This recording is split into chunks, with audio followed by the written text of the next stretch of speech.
ಇತಿಹಾಸ ಪ್ರಸಿದ್ಧ ಮಹಾತೋಬಾರ ಪುತ್ತೂರು ಶ್ರೀ ಮಹಾಲಿಂಗೇಶ್ವರ ದೇವಸ್ಥಾನದ ವರ್ಷಾವಧಿ ಜಾತ್ರೋತ್ಸವದಲ್ಲಿ ಶ್ರೀ ದೇವರ ಬ್ರಹ್ಮರಥೋತ್ಸವವು ಭಕ್ತಿ ಸಂಭ್ರಮದೊಂದಿಗೆ ವೈಭವಯುತವಾಗಿ ನಡೆಯಿತು. ಸಹಸ್ರ ಸಂಖ್ಯೆಯಲ್ಲಿ ಸೇರಿದ್ದ ಭಕ್ತಾದಿಗಳು ಬ್ರಹ್ಮರಥೋತ್ಸವಕ್ಕೆ ಸಾಕ್ಷಿಯಾದರು. ಬ್ರಹ್ಮಶ್ರೀ ವೇದಮೂರ್ತಿ ಕುಂಟಾರು ರವೀಶ ತಂತ್ರಿಯವರ ನೇತೃತ್ವದಲ್ಲಿ ಬ್ರಹ್ಮರಥೋತ್ಸವದಲ್ಲಿ ದೇವಳದ ವ್ಯವಸ್ಥಾಪನಾ ಸಮಿತಿ ಅಧ್ಯಕ್ಷ ಈಶ್ವರ ಭಟ್ ಪಂಜಿಗುಡ್ಡೆ ಮತ್ತು ಶಾಸಕ ಅಶೋಕ್ ಕುಮಾರ್ ರೈ ಉಪಸ್ಥಿತಿಯಲ್ಲಿ ಉತ್ಸವಾದಿಗಳು ನಡೆಯಿತು. ಬ್ರಹ್ಮರಥೋತ್ಸವದ ಮೊದಲು ನಡೆದ ಆಕರ್ಷಕ ಸುಡುಮದ್ದು ಪ್ರದರ್ಶನ ಪುತ್ತೂರು ಬೆಡಿ ಅದ್ದೂರಿಯಾಗಿ ನಡೆಯಿತು. ಭಕ್ತರ ಸೇವೆಯಿಂದಲೇ ಈ ಬಾರಿ ವಿಶೇಷ ಸಿಡಿಮದ್ದು ಪ್ರದರ್ಶನ ನಡೆದಿರುವುದು ವಿಶೇಷವಾಗಿತ್ತು.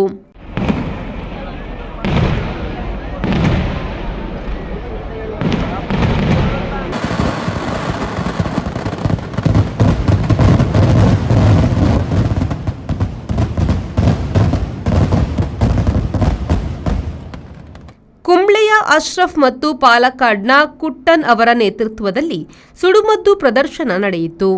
ಬೆಳಿಗ್ಗೆ ದೇವಸ್ಥಾನದಲ್ಲಿ ಉತ್ಸವ, ವಸಂತ ಕಟ್ಟೆಪೂಜೆ, ಮಧ್ಯಾಹ್ನ ದರ್ಶನ ಬಲಿ, ಬಟ್ಟಲು ಕಾಣಿಕೆ ನಡೆಯಿತು. ಸಂಜೆ ದೇವರು ಒಳಾಂಗಣದಿಂದ ಹೊರಾಂಗಣಕ್ಕೆ ಪ್ರವೇಶ ಮಾಡಿದ್ರು. ಬಳಿಕ ಶ್ರೀ ದೇವರ ಉತ್ಸವದ ಬಳಿಕ 8:30ಕ್ಕೆ ಕಂಡನಾಯಕ ಕಟ್ಟೆಯಲ್ಲಿ ಕಟ್ಟೆಪೂಜೆ ನಡೆಯಿತು.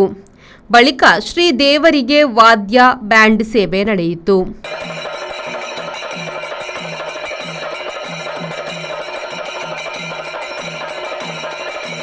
ಅದಾದ ಬಳಿಕ ರಾತ್ರಿ 9 ಗಂಟೆಗೆ ಶ್ರೀ ದಂಡನಾಯಕ ಉಳ್ಳಾಲ್ತಿ ದೈವಗಳ ಭಂಡಾರ ಹೊರಾಂಗಣ ಪ್ರವೇಶವಾಯಿತು.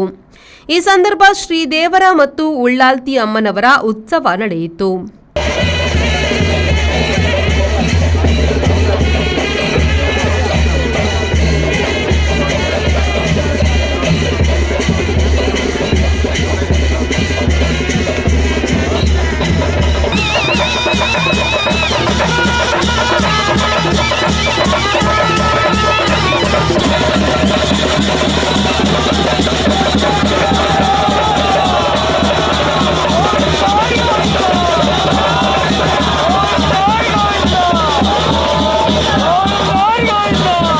ಸುಡುಮದ್ದು ಪ್ರದರ್ಶನ ನಡೆದ ಬಳಿಕ ಬ್ರಹ್ಮರಥದ ಮುಂದೆ ಶಾಸಕ ಅಶೋಕ್ ಕುಮಾರ್ ರೈ, ದಕ್ಷಿಣ ಕನ್ನಡ ಸಂಸದ ಕ್ಯಾಪ್ಟನ್ ಬ್ರಿಜೇಶ್ ಚೌಟ, ವಿಧಾನ ಪರಿಷತ್ನ ಸದಸ್ಯ ಕಿಶೋರ್ ಬೊಟ್ಯಾಡಿ, ಮಾಜಿ ಶಾಸಕ ಸಂಜೀವ ಮಠಂದೂರು, ರಾಜ್ಯ ಧಾರ್ಮಿಕ ಪರಿಷತ್ನ ಸದಸ್ಯೆ ಮಲ್ಲಿಕಾ ಪಕ್ಕಳ, ಜಿಲ್ಲಾ ಧಾರ್ಮಿಕ ಪರಿಷತ್ ಸದಸ್ಯ ಶಿವನಾಥ ರೈ ಮೇಗಿನಗುತ್ತು, ದೇವಳದ ವ್ಯವಸ್ಥಾಪನಾ ಸಮಿತಿ ಅಧ್ಯಕ್ಷ ಈಶ್ವರ ಭಟ್ ಪಂಜಿಗುಡ್ಡೆ, ಸದಸ್ಯರಾದ ವಿನಯ ಸುವರ್ಣ, ಮಹಾಬಲ ರೈ ಒಳತ್ತಡ್ಕ, ದಿನೇಶ್ ಪಿವಿ, ನಳಿನಿ ಪಿ ಶೆಟ್ಟಿ, ಕೃಷ್ಣವೇಣಿ, ಸುಭಾಷ್ ರೈ ಬೆಳ್ಳಿಪ್ಪಾಡಿ, ಈಶ್ವರ ಬೇಡೇಕರ್, ಕಾರ್ಯನಿರ್ವಹಣಾ ಅಧಿಕಾರಿ ಕೆವಿ ಶ್ರೀನಿವಾಸ್ ಮತ್ತಿತರರು ಉಪಸ್ಥಿತರಿದ್ದರು.